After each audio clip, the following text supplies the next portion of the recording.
جب جنگ احد کے اندر مسلمانوں کو کچھ نقصان ہوا اور کچھ شہادتیں ہوئیں جو کہ پہلے بھی کئی دفعہ بتا چکا ہوں کہ وہ اپنی ہی غلطی سے ہوئیں،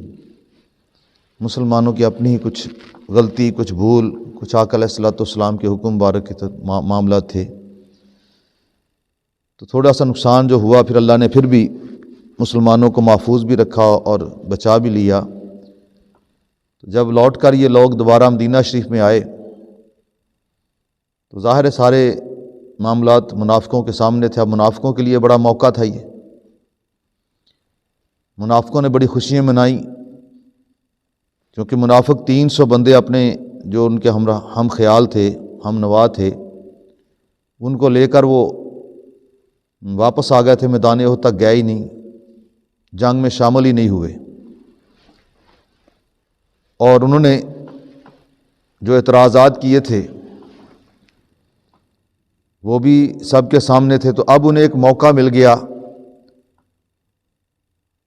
میدان جنگ کے اندر مسلمانوں کی کچھ تھوڑی بہتی بھول کی وجہ سے معاملہ بن گیا، تو اب منافقین کے لیے ایک بہت بڑا موقع ان کو مل گیا،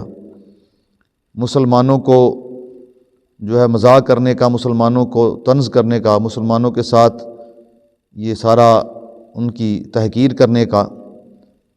اور اپنی بات کو انہوں نے بڑا چڑھا کر پیش کیا کہ جناب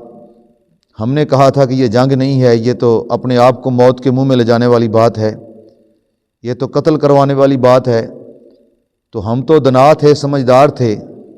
اس لیے ہم تو وہاں سے بچ کر اور موقع کو دیکھ کر اور سارا